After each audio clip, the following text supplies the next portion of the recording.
Hi, I'm Dom Hind, and fuck, I'm nearly 50. Actually, I'm 47 in 2 months, and I'm starting the countdown now because I want to hit 50 on my terms. The thing is, midlife sneaks up on you. 1 minute you're charging ahead, building a career, juggling life, making it all work, and then suddenly you pause and think, is this the life I truly want to be living? That's exactly why I wanted to have this conversation with today's guest, Lidia Ranieri. Lidia is one of those people who makes you see things differently.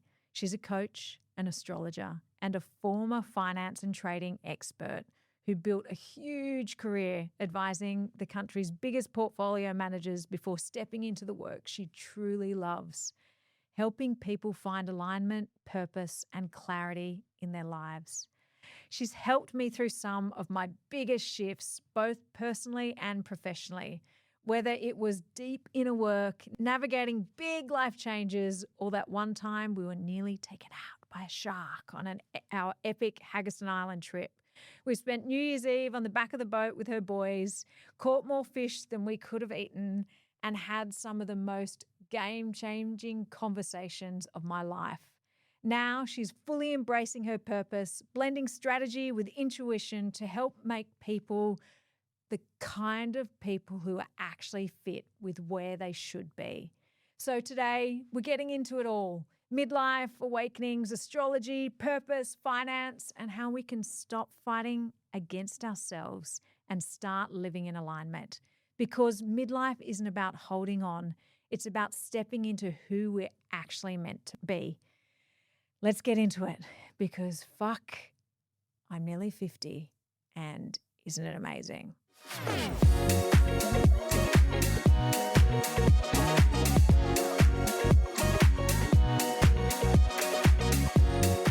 Some people are pure magic. You meet them and suddenly you just see things a little clearer, you understand yourself a little better, and you feel like you are exactly where you're supposed to be. That's Lidia. She spent years in high-stakes finance, advising the country's largest portfolio managers, raising capital for companies like MYOB and Medibank. But along the way, she realised the real work she was drawn to was helping people see their own path clearly. Now she's combining coaching, astrology, and deep transformation work to guide people through midlife shifts. Whether that's questioning their career paths, moving through personal transitions, or simply figuring it out what actually makes them feel alive. She's got this perfect mix of big picture strategy and deep intuitive wisdom. And she's someone you want in your corner when you're figuring out what's next.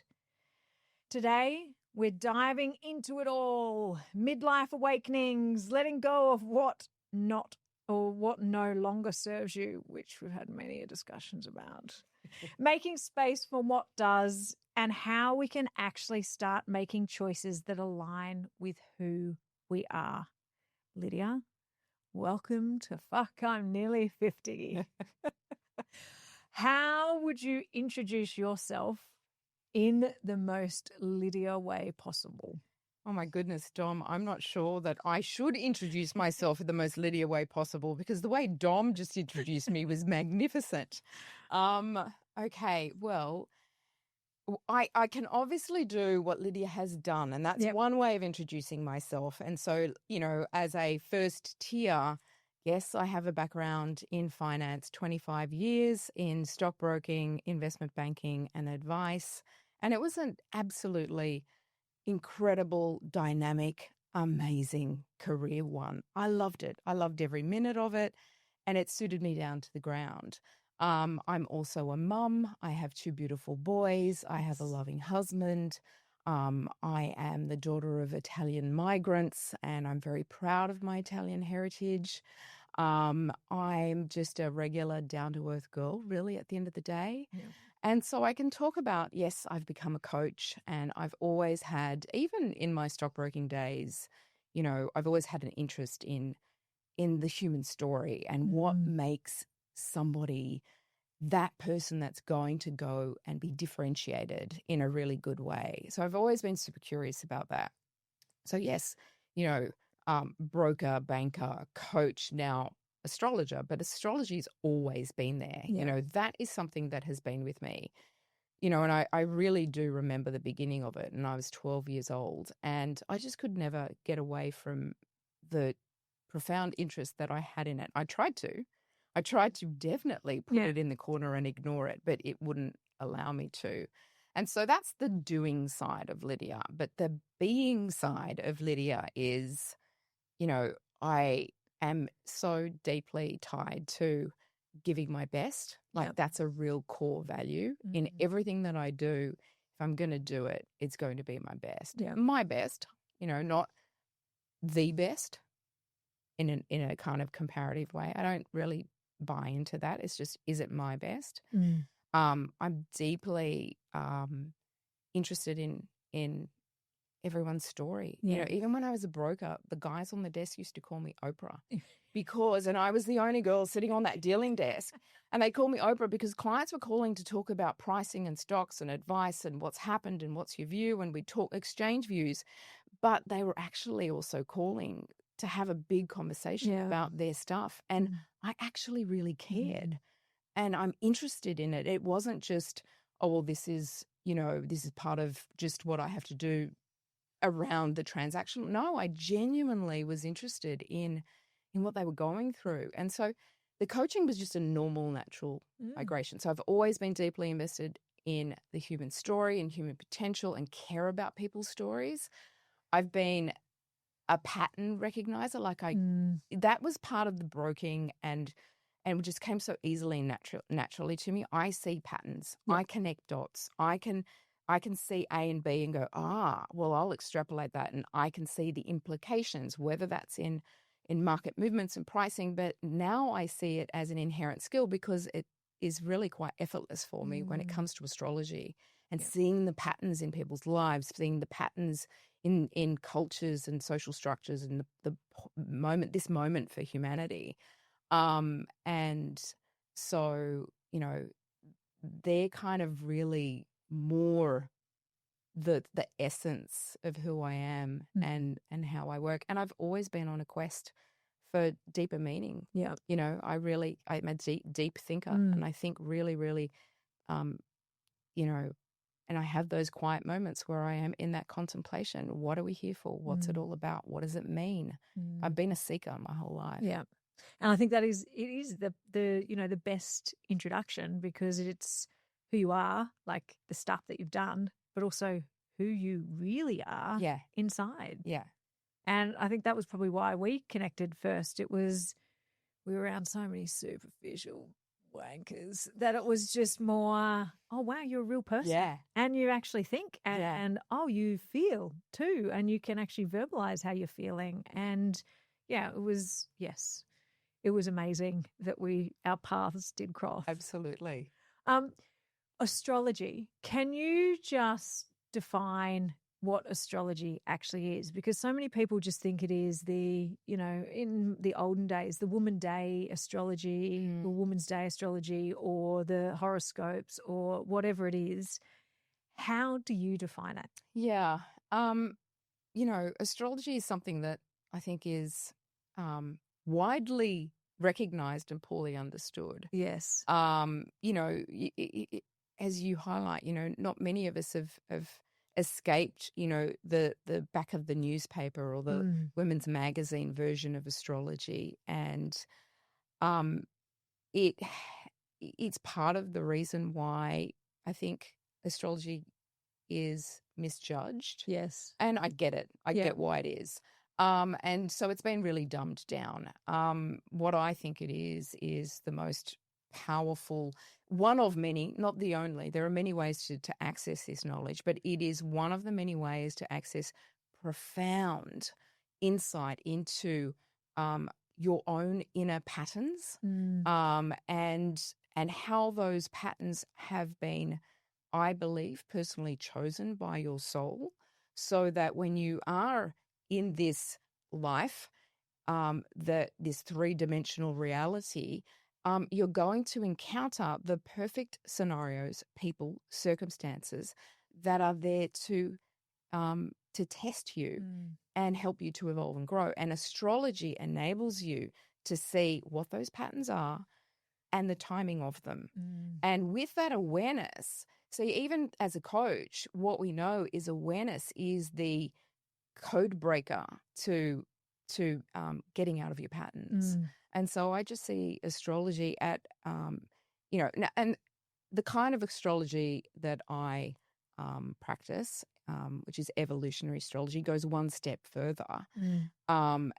And it takes in the view about your past life karma and the purposeful intention of growing beyond it. And I I often hear my clients when I lay out and I say, I'm not a psychic. I don't know that you were Cleopatra in a past lifetime. You probably weren't. Right? Imagine that on her skin so it's beautiful. just not statistically possible that everyone was Cleopatra. No, all jokes aside, I'm like, I don't know the details of your past life, but I can share with you the emotional resonance that carries forward and what you're here to resolve. And you're going to come into encounters with that emotional resonance. And everyone goes, yeah, wow, that's my childhood. Or yeah, wow, that's exactly what I'm battling against. Yeah. And once you see it, then you're able to transcend it.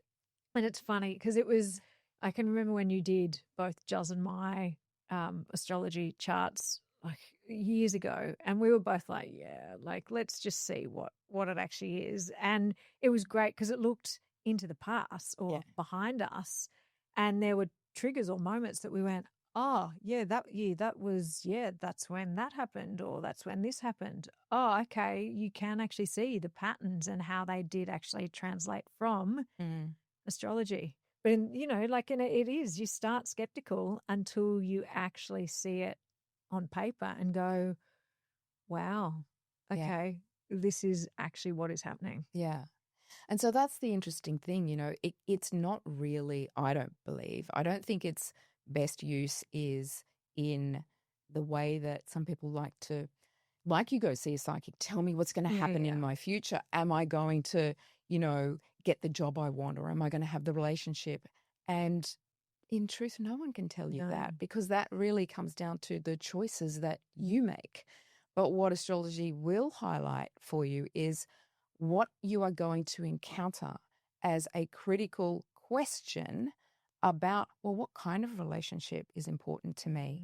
Why do I keep making choices that aren't aligned with what is going to serve me best, that honors me? Or what kind of career is in alignment with who I truly am? I always knew I needed to work in a dynamic way. I couldn't be told what to do every day. I needed something really unscripted and and so that's what I need. And I find that in my dynamic movements through they're different careers, but they each feed that inner need that I have. Yeah, which is amazing. And you've had such a fascinating journey with finance, trading, coaching, astrology, and now bringing them together. What was the moment you realized this was the work that you were meant to do? Yeah. I think I've always had a really strong intuitive connection. And I can't say it's like a lightning bolt moment where you're, at home or wake up in the morning or, and you go, aha. But I think it's definitely been a journey for me. And I have to say, for example, when I was, I left university, I was working at a law firm, and I'd done a double degree, one of which was a law degree, and I got a call out of the blue from a friend that I'd done my finance degree with, and he said, "Hey, Lid, I know you're on your way, on the path of becoming a lawyer and at a great firm. But, I'm working at this stockbroking firm and they want to hire someone and they can't be bothered advertising." This is classic stockbroking in the 90s. Yeah. And they asked me if I knew anyone good, and I thought of you. What do you think? And I knew in that moment I wasn't happy. Yeah. Right? I didn't want my boss's job. which is a really good sign Yeah. for me. And so I thought, what's it about? Kind of said, well, it's a bit of analysis and a bit of, I knew nothing about the stock market. And I went, and so that was a gut reaction. But what I followed was I get to work dynamically. It's kind of every day's different. Yes. You're responding to market events. Yeah. It's not same, and you got to think on your feet. And knew I was quite analytical, and I got to use those strengths and talents. And I went, sounds good. Let's do it. And so was that the work that I wanted to do? Absolutely. Back then, I just knew. And so fast forward 30 years, and here I am, I'm doing what I want to do again. I knew I wanted to work in coaching, but my story is that the piece of me that is my heart and soul, which is astrology, was always left behind. Why? Because it wasn't, it didn't fit that corporate image. And I just got to the point, and this is what the beauty of the strength and power of midlife, where I thought literally, fuck it. Yeah. I'm tired of fitting into, it's an illusion, right? No one is thinking, oh, Lydia it's just my own crazy stories in our own heads, right? And I thought, I'm a coach, for God's sakes. I do this stuff and I'm going to walk my talk. I am going to do the thing that is right for me. And to hell with what anyone thinks or cares. And by the way, they don't think or care anything anyway. And so I'm just doing what's right for me. And this is my passion. And I know that astrology with coaching is a powerful combination that can really help people that are aligned with finding that kind of service to embrace their own passions and walk confidently and powerfully through their own lives. And so, Dom, I was washing the dishes.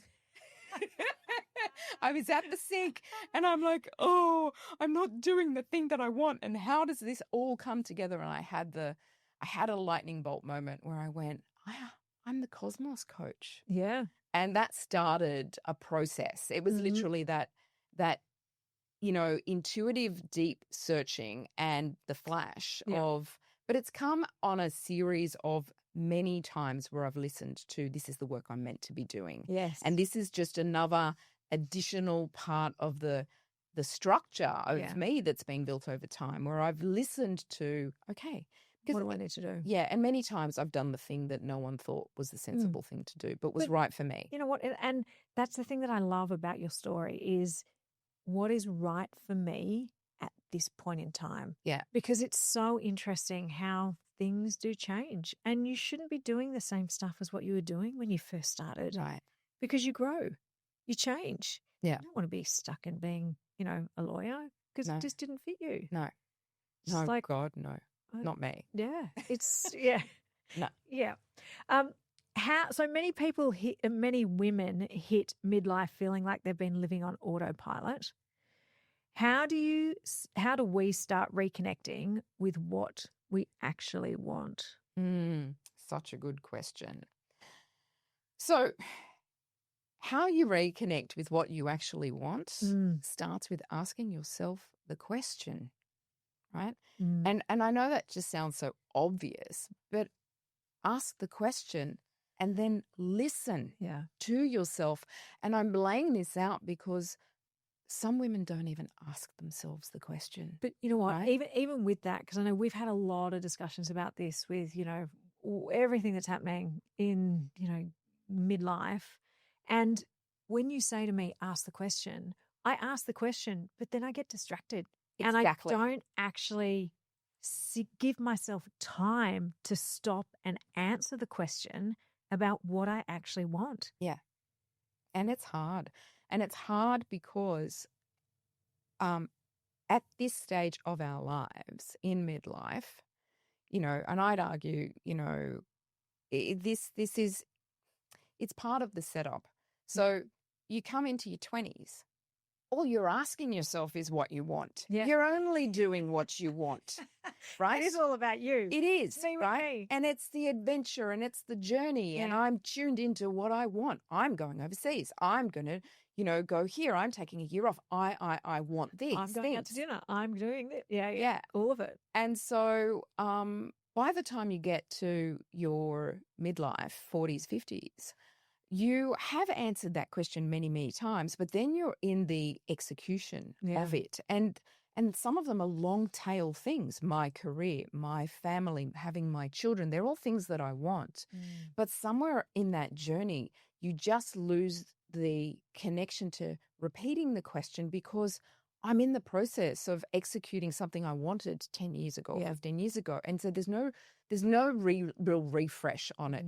So, we'll get into the astrology of it, but you get into midlife and there is a shift in the energy, let alone many other shifts that happen. And it's time to ask the question again. Yeah. But you've been so used to now putting it off or delaying because you've got to get the kids to school and I'm making sandwiches and I'm supporting my partner in what they're doing. And you've become less connected to asking the question and being able to answer. Yeah. I can't answer it, so I'm just not going to bother asking. Or, and I do think, you know what, it's even hard answering it because you do have so many of these things that are dependent on you. Yeah. Whether it is your family, whether it is your husband, whether it is your work, getting back to the core of you, it's actually quite hard. Yeah. Like really hard. And it is, the time, making that time. Well, so there's the I'm out of practice hard. Yeah. And then there's the I'm afraid of the answer hard. Yeah. Because the answers can be quite disruptive. And so I dare not ask anymore. And that's a tragedy. Yeah. Right. And so we have to ask the question because there is a life force that doesn't stop pulsing through you. And life wants vigor and expansion and movement. It doesn't want stagnation. No. And if you stay stagnant, there are consequences, right? Stagnant water is putrid, right? Yeah. And so it's movement and energy that creates life. And so the stagnation can be met with health issues, can be met with mental health issues. Yeah. There are consequences to stagnation, but there's consequences to asking the question again because it can be disruptive. It does not have to be, but it can be. But, like I've had my own disruption through asking myself this question, outwardly no one would see it because my life continues to be the same, but the inner turmoil of asking the question means you have to face some of the things that have held you back. My fear of being judged by an old kind of network or a corporate network about being an astrologer, about, that's not credible. Where's the evidence base in that? Well, But I think even for you, like I can remember when you first launched, and I think a big milestone for you was putting it on Facebook. Oh my gosh. Because that was your family and your friends that had known you from forever. Yeah. And you were really worried about that. Yeah. And it's like, who cares? No one cares. No one it's our own cares. stuff. Yeah. And this is the beautiful thing. As you face into these fears and just take the steps and just take the action that is aligned with what you want. It's not through selfishness. It's through honoring. Yeah. Right.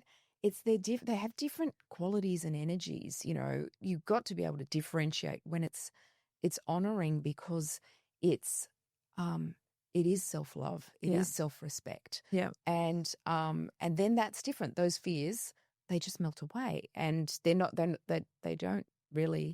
just non-issues. In psychology, when people have phobias, the way that they get them to move past and beyond their phobia is through exposure. So if you've got an arachnophobia, fear of spiders, the only way to get over it is exposure to spiders. Yeah. Fear of open spaces, you need to slowly take small steps towards getting yourself to the door, outside, to the lift, into an open space, right? And so it's no different with any of our fears. As we take the small steps and inch towards facing the fear, it melts away. Yeah. Right? Because they are illusions. Well, and I mean, the fear, it builds up in your head more than what it's actually going to be like in reality as Right. well. Yeah. Like, and that's where the hardest thing is getting it out of your head and just doing. Yeah. Yeah. So look, connecting to what we really want, ask the question. Yeah. Spend the time with yourself to really listen. Mm. And you're so right. We distract ourselves. Life is busy and social media is always there waiting. And we can distract ourselves so easily from our true inner calling. And then you have to actually choose to be okay with the discomfort that will emerge. Yeah. And we are also really good at making ourselves feel okay and comfortable. You know, there's so we've done so much, even as a species, to remove discomfort.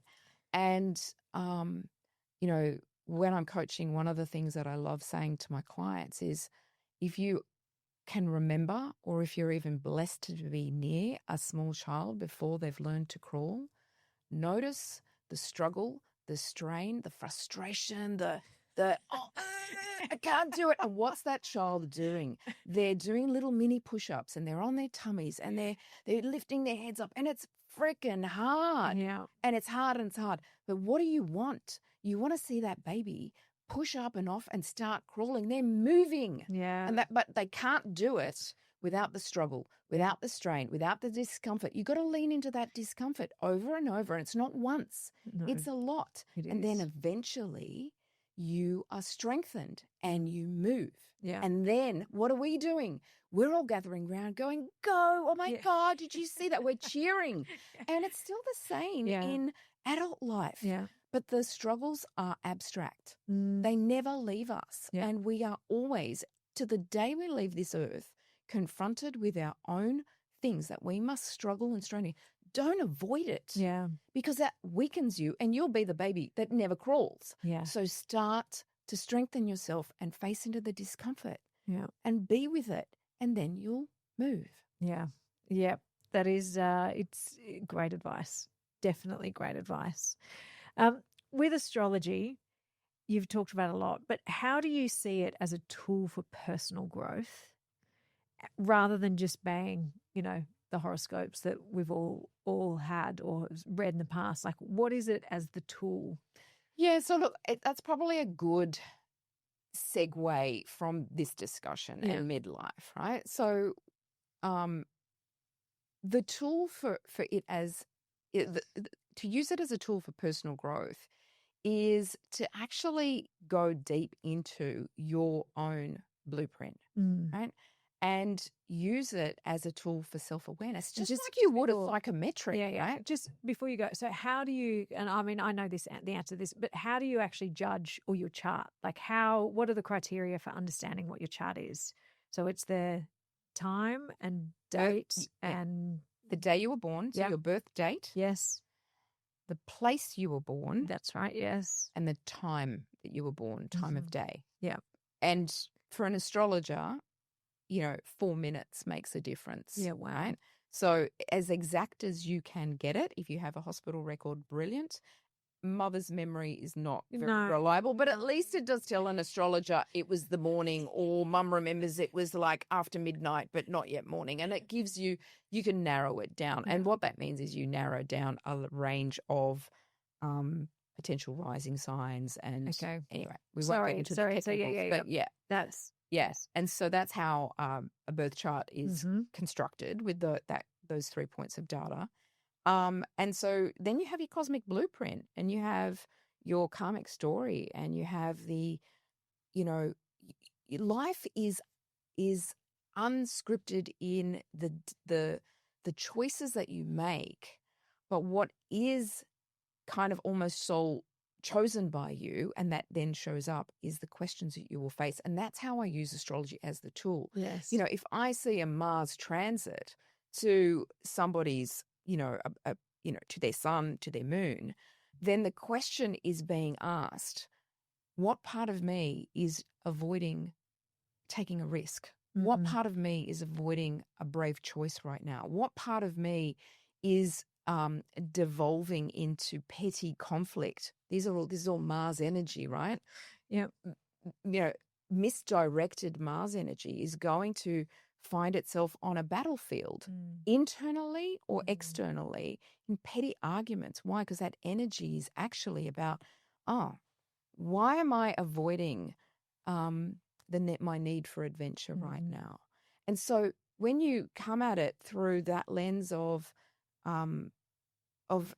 exploring the energy, but through a coaching lens almost, well, that leads you into a deeper inquiry within yourself. Well, I'm afraid of, or I can't. Well, why do you feel you can't? What's that about? Because right now you're being invited. You don't have to take up the invitation, right? The universe is inviting you. You can ignore it. You have free will.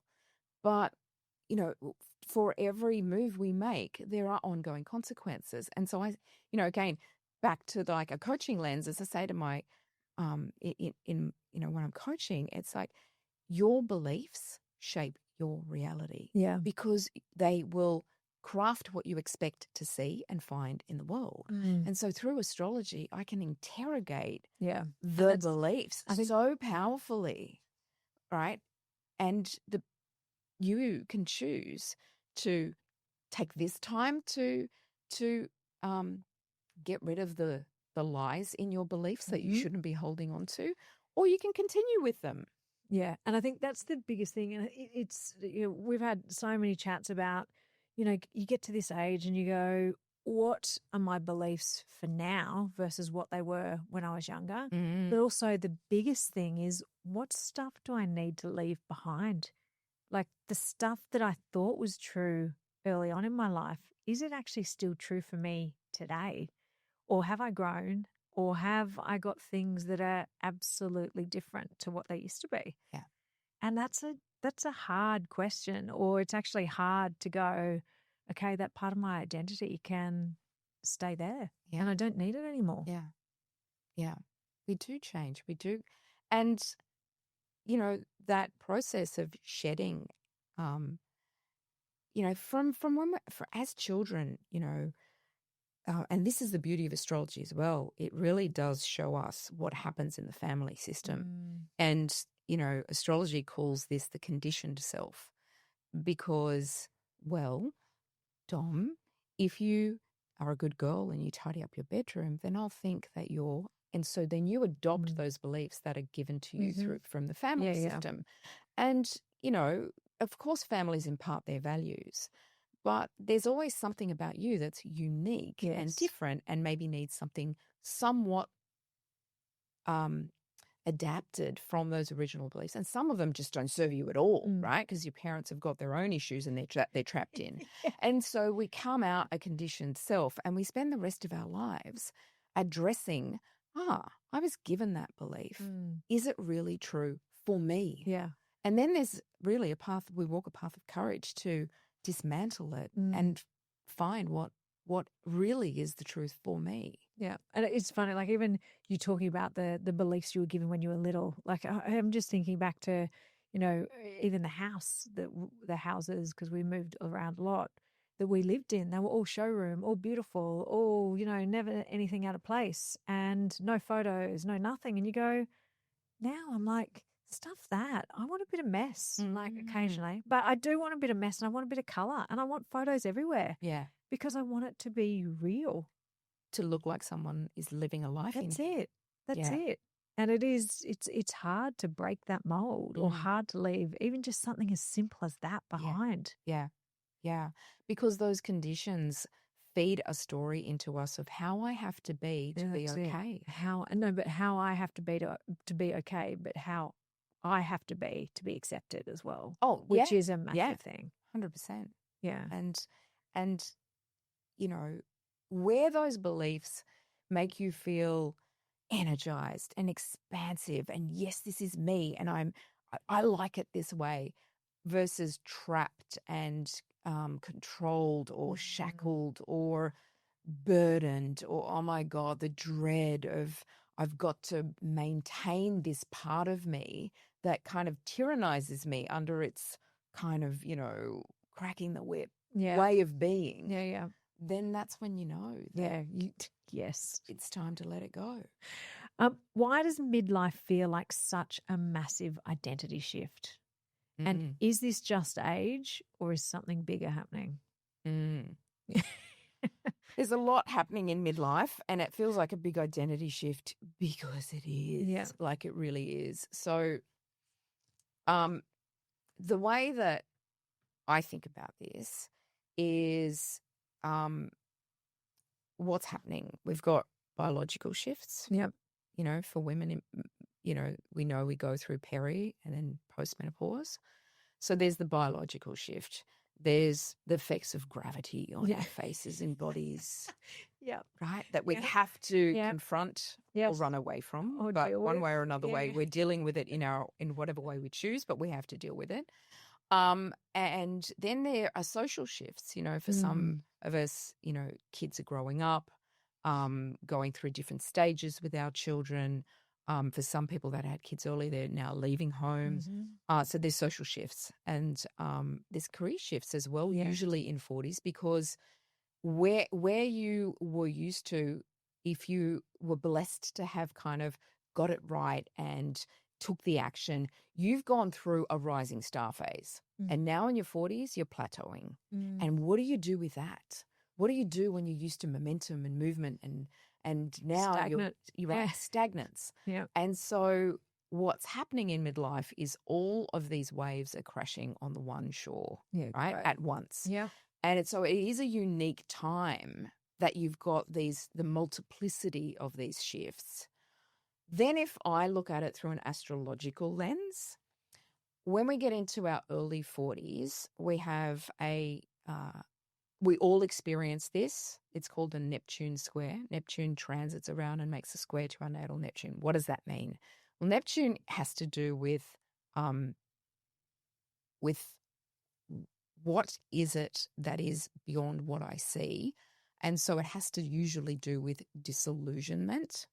And it can also have to do with, it's got to do with many things, but loss and surrender.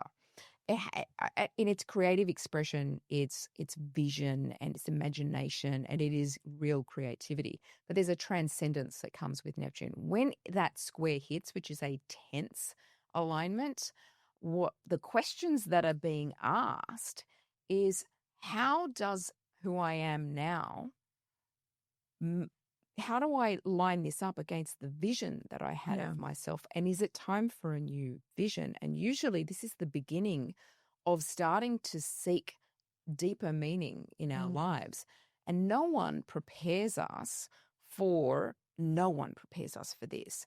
There is so much joy in the striving and there is emptiness in the arriving. Yeah. And in our midlife, usually we've arrived and Neptune comes along and we really feel that emptiness of now what? Yeah. And it's time for a new vision. It's time for a update of those questions. Yeah. Well, what does it mean for me? What is meaningful? What do I want? What stuff can I leave behind? And then on the back of that, a couple of years later, the classic midlife crisis alignment happens, and that's our Uranus opposition, where, we see this. It is the classic midlife crisis because Uranus is the planet that encourages us to individuate, right? Yeah, right. Individuation means not divisible, coming back to wholeness. It's what I've gone through. I need my whole self now to be expressed. And so what we have is this energy that rises up within us that is deeply calling for more authenticity, more of an update of who am I now, and a kind of that individuation. I need to be me. And so the Uranus opposition actually is where we really start to get serious momentum around, well, I don't care if that's the way other people are doing it. I want to do it my way. I don't care if this is how it should be. I need to do it the way that feels right for me. So we start to become more sensitive to the conditioning that we've had. And it's an invitation to to align ourselves with what we really want. Now, you don't have to take that invitation. No. And some people obviously want to feel that youthful radicalness, which is Uranus, Yeah. and embrace that. And so it's the fast cars and it's the updated relationship.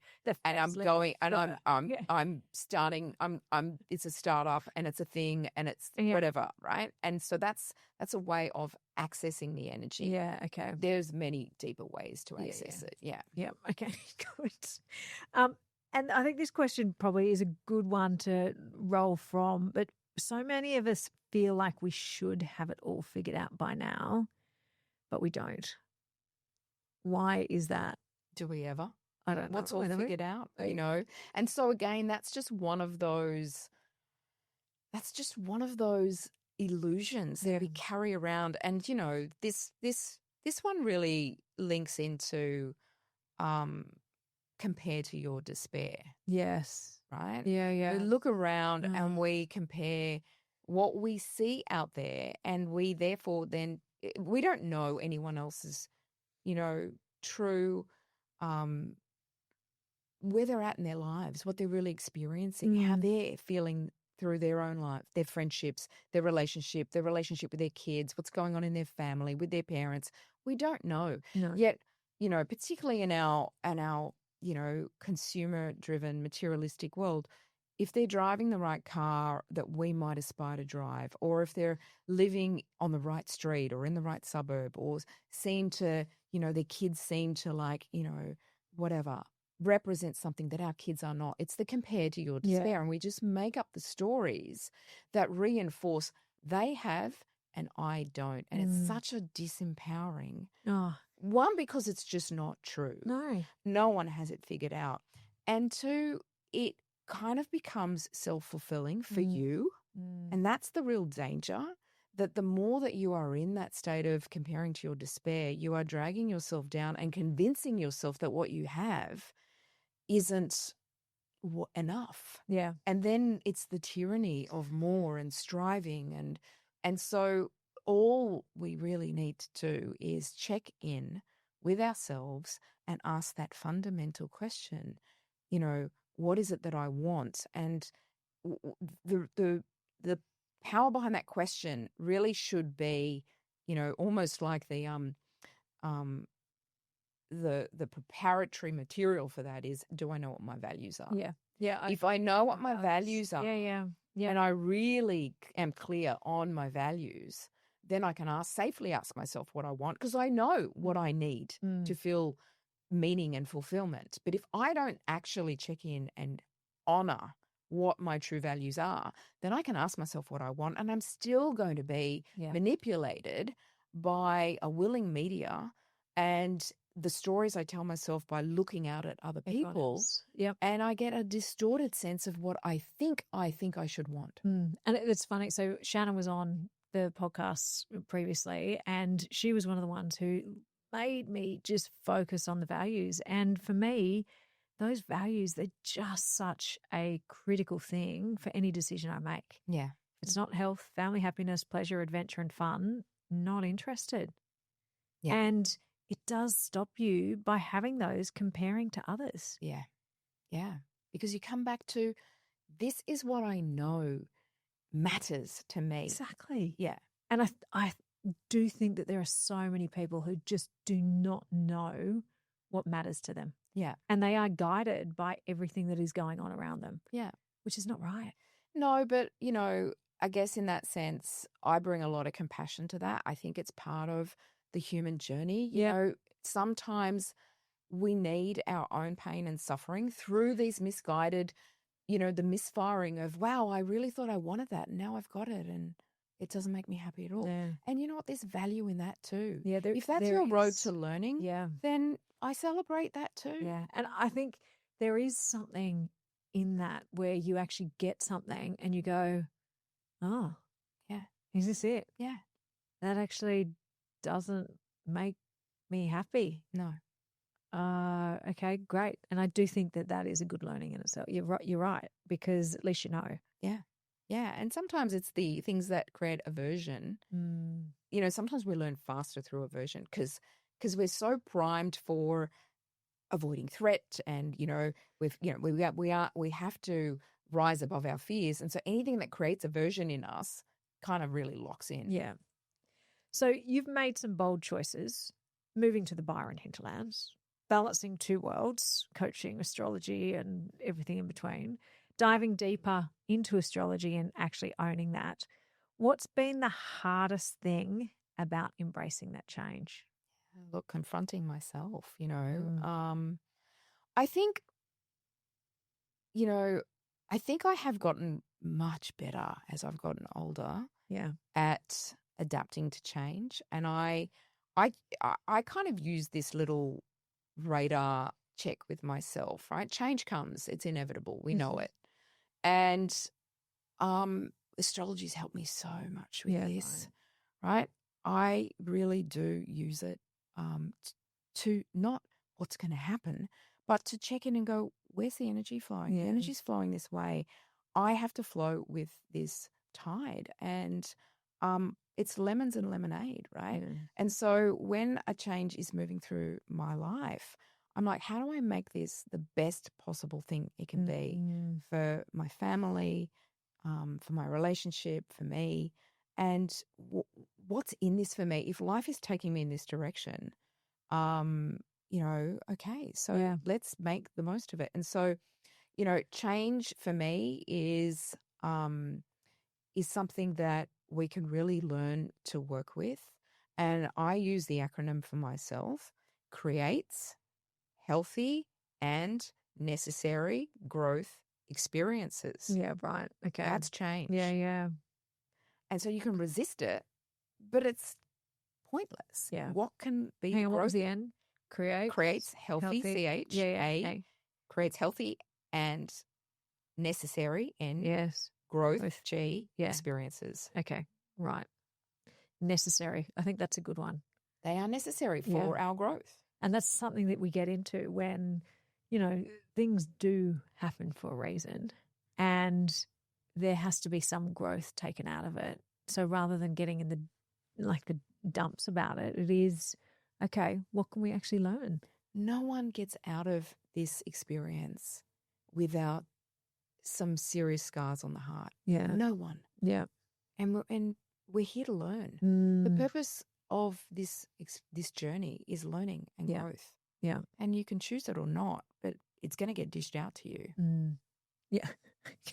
Yeah, accept it or don't. Well, how do you make the most of it? Yeah. And when you kind of surrender to that, and so many of the ancient traditions, they already knew this, the beauty and the art of surrender, right? Yeah. Say yes to where life's taking you. See what comes of that. Stop resisting. Be curious. Go on the adventure. Then life doesn't get magically easier, but life gets more meaningful. Yeah. Yep. I think I definitely agree with that. Talking about letting go, whether it's relationships, old identities, or just things that no longer fit, maybe clothes, how do we do it without feeling like we're losing ourselves?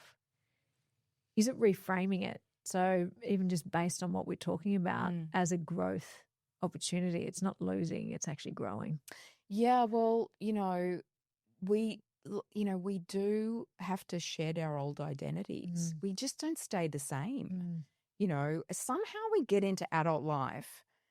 And, I had this conversation yesterday with a beautiful 21-year-old, and she was saying to me, I'm about to go and live overseas for a year, and I'm so excited, and I really want to do this, and I don't know what it's going to be. And I was listening to her and watching her express her joy, and she's like, I really don't know what I'm going to do over there. And I thought, isn't it amazing? Like, it's a stage of life where we have an expectation of, I don't know what I'm doing. I'm just feeling like I want to do this. And yet we get into midlife and we've lost the touch with that. And we stop thinking that we continue to update our identity. But it's, why would we? Yeah. Why do we get stuck? And so it's our own expectations that we're done. But we're never done. And back to the stagnance, right? Yeah. We have to keep. And so it's just that I think as we go on, we've just accumulated, you know, relationship.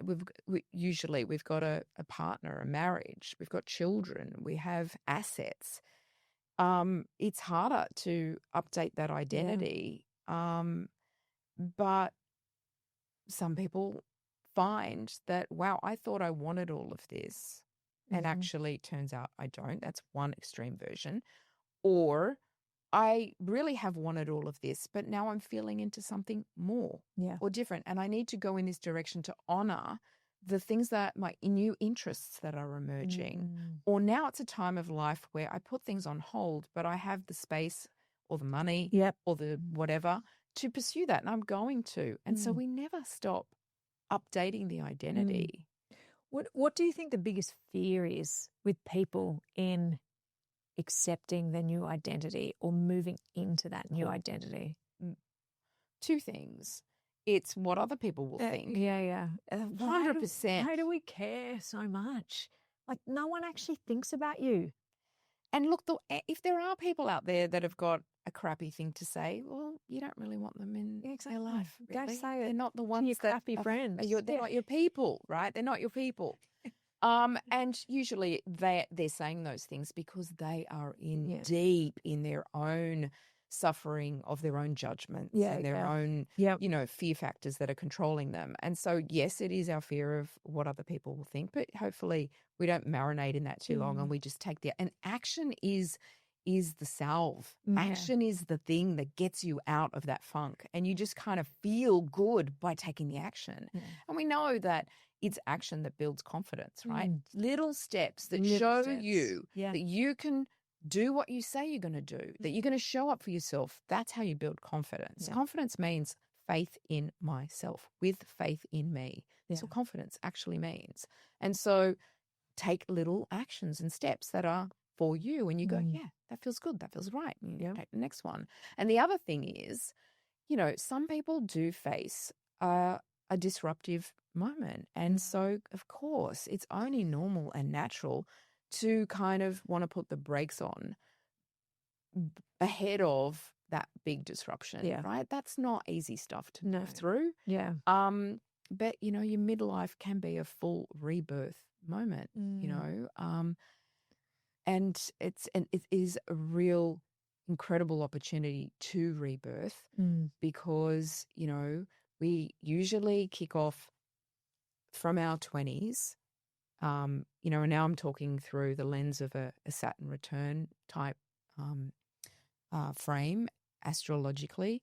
We have our first Saturn return in our late 20s, and that marks the moment where we truly become adults, or we start adulting, right? Where we face a choice point where it's like, am I going to stop partying? Am I going to stop having the late nights or whatever? I know that's not good for me. I've got to get serious about my career, or I want to find a partner and settle down. Those sorts of things start to creep in.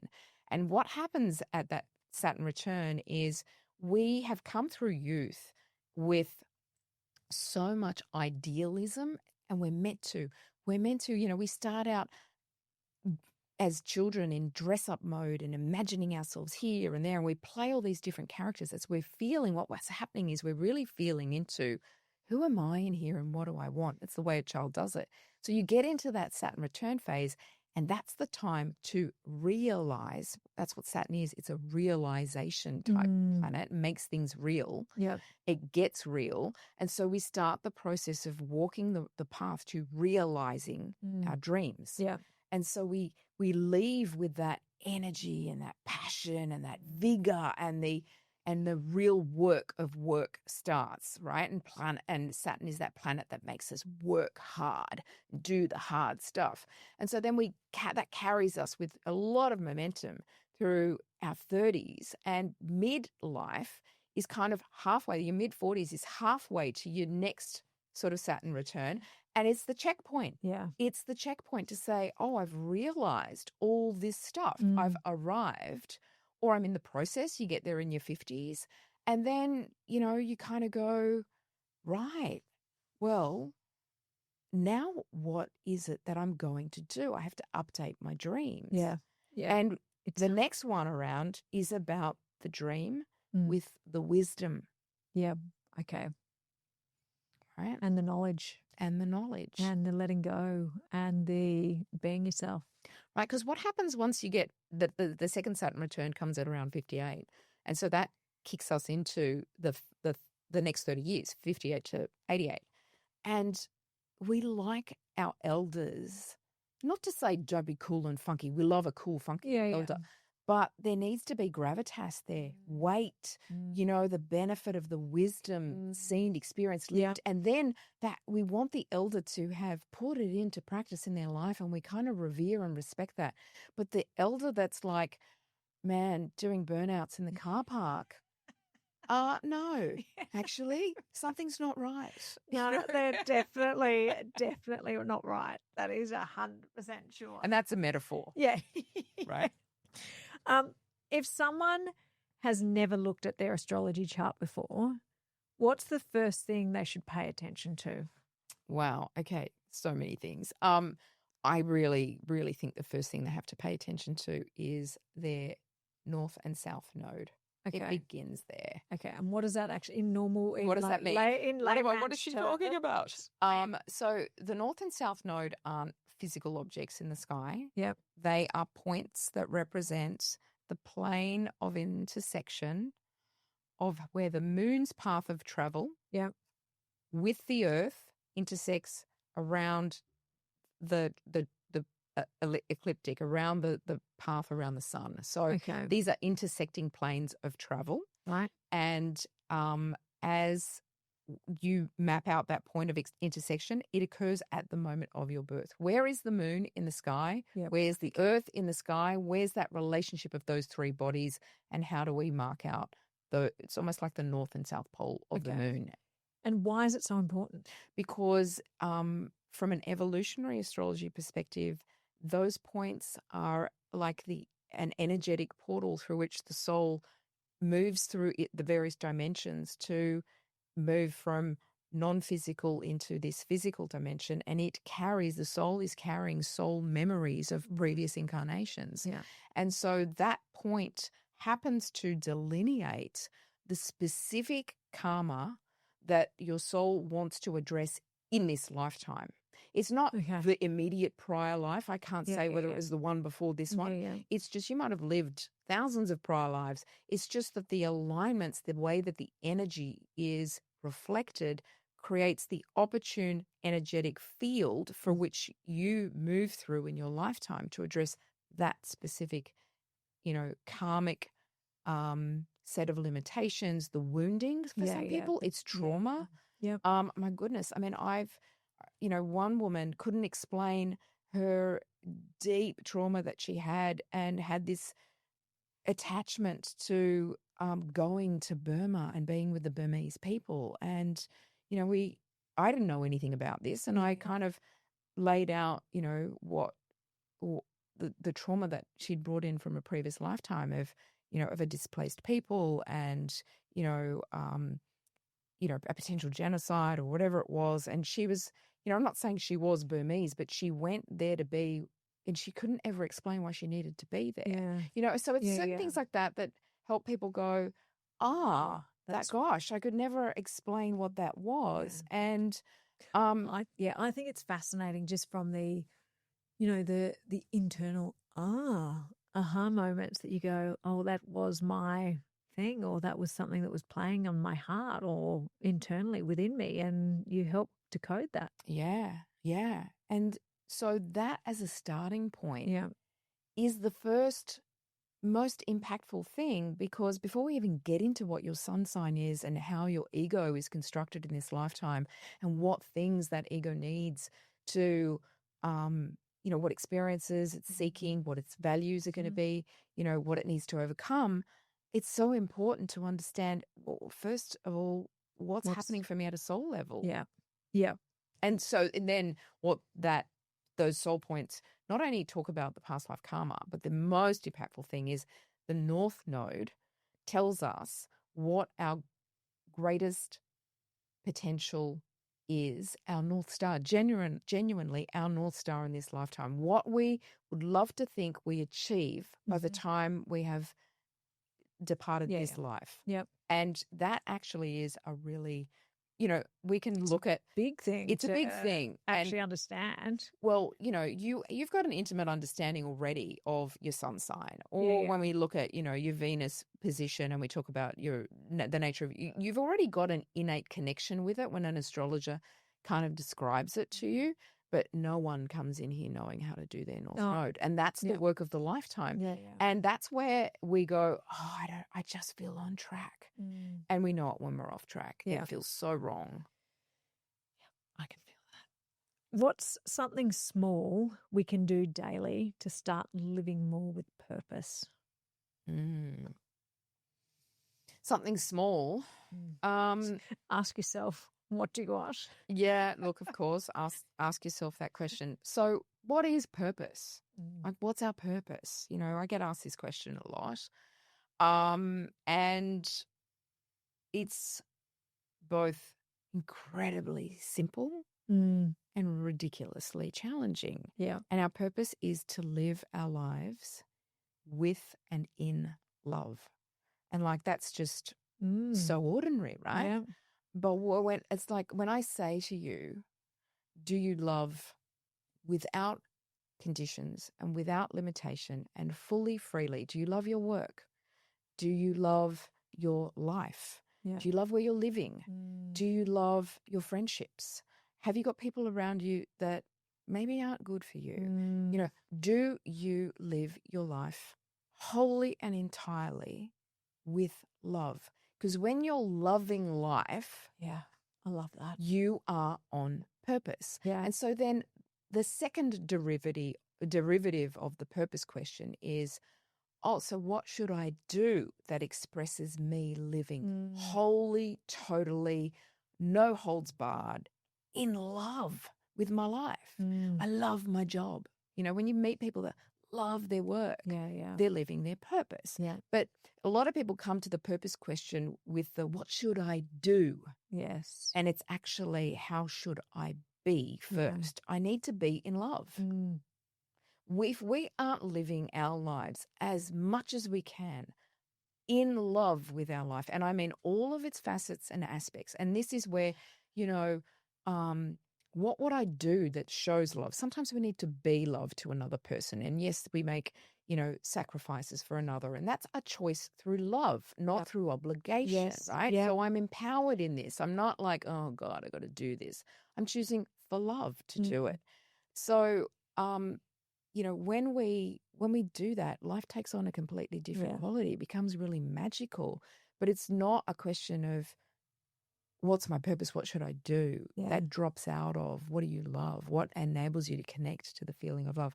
And if we're not living that way, it is a literal waste of our time. Yeah. We are wasting this time. Yeah. I love that. I love the thought of it's in love. Like it is, the purpose is being in love with every part of it.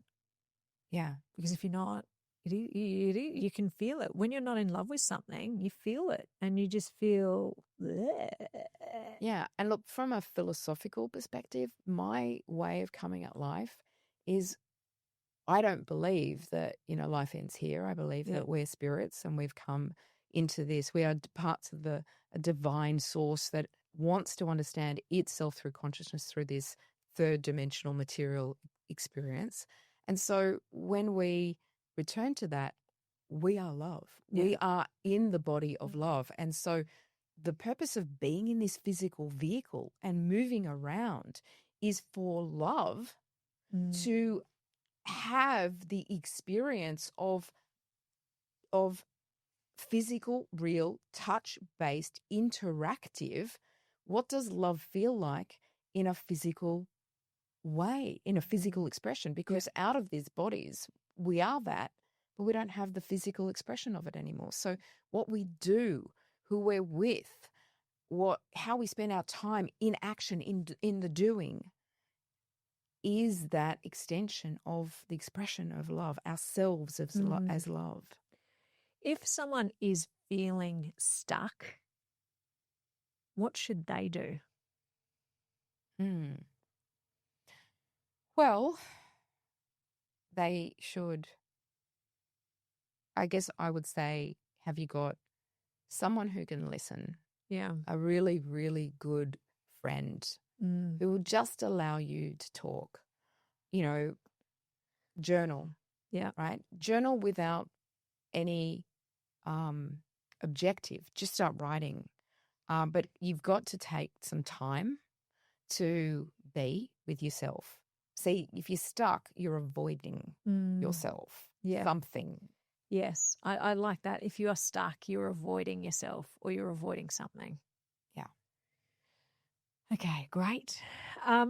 And we've had some pretty wild experiences together, like fighting away sharks, crocs, being in boats.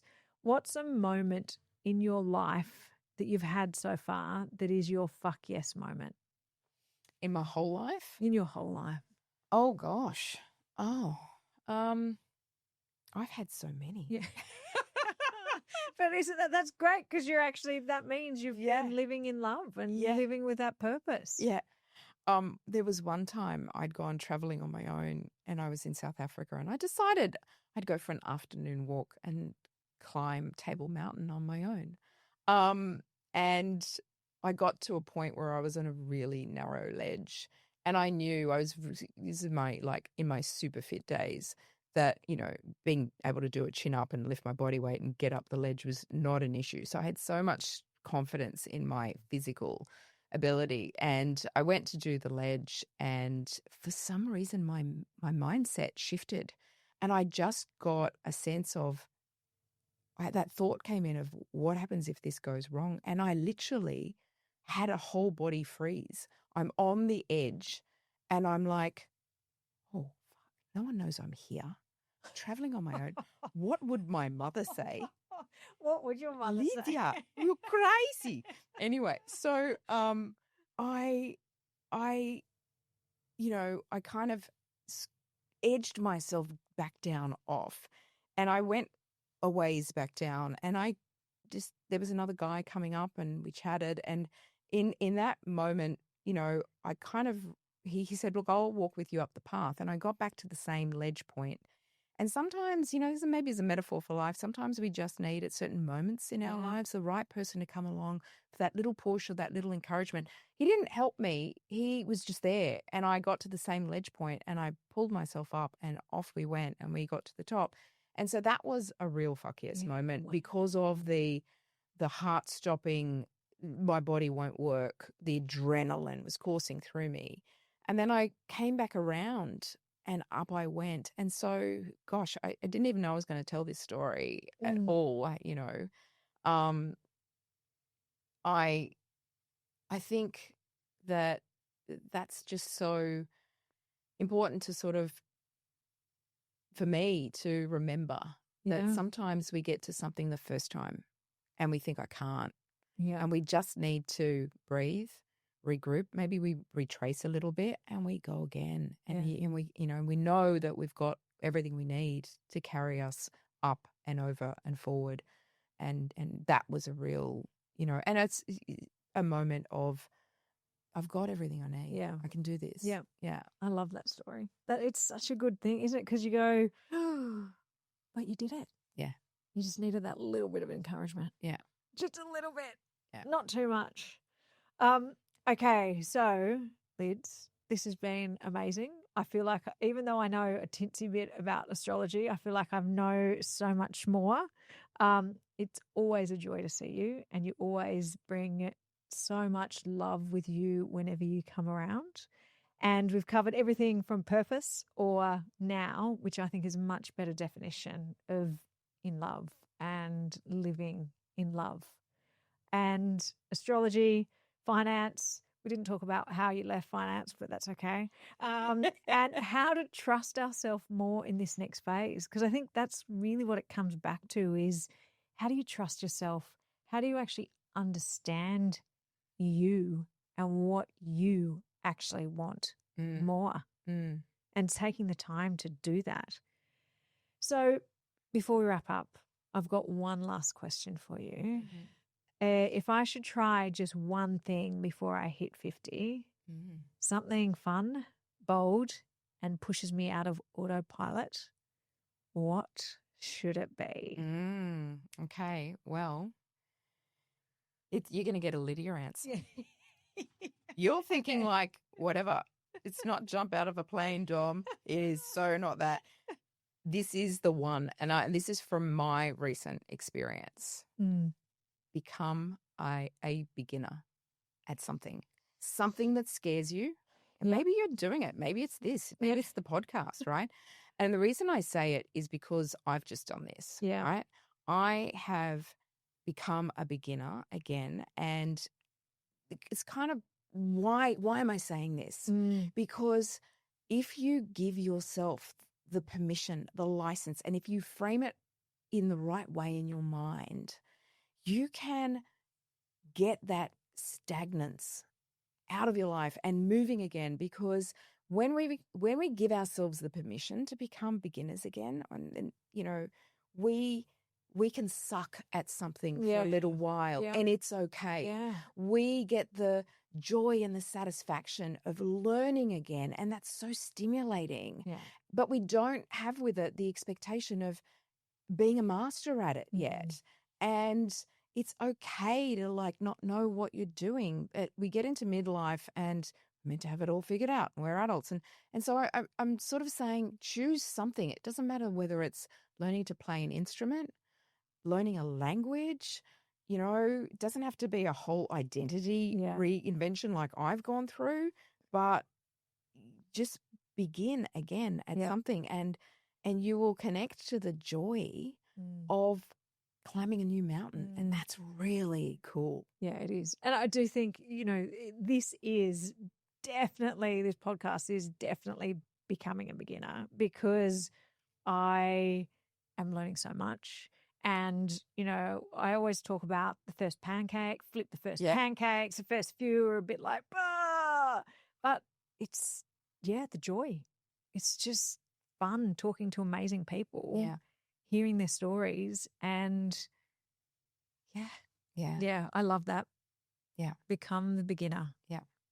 Allow yourself, give yourself the permission to begin again. Yeah. Again. So anything that you have an interest in, and don't have any expectation of being good at it to start. Yeah. Just whatever, on the journey. What anyone says, you're just doing it for you. Yeah. Go on the journey. Okay. I love it. Lids, thank you. Incredible chat. Thank you for sharing always your wisdom, your journey, and all the cosmic and practical ways that we can step into our purpose or being in love. And if you love this conversation, make sure you check out Lydia's website, which will all be in the show notes. Whether you're curious about astrology, looking for deep coaching, or just want to start making choices that actually feel like you're living your true life.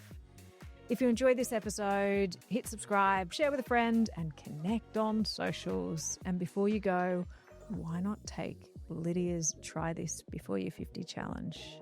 What was it, Liz? Become a beginner. Become a beginner. Become a beginner. Give it a go, see how you feel, and let me know, because fuck, we're nearly 50, and isn't it amazing?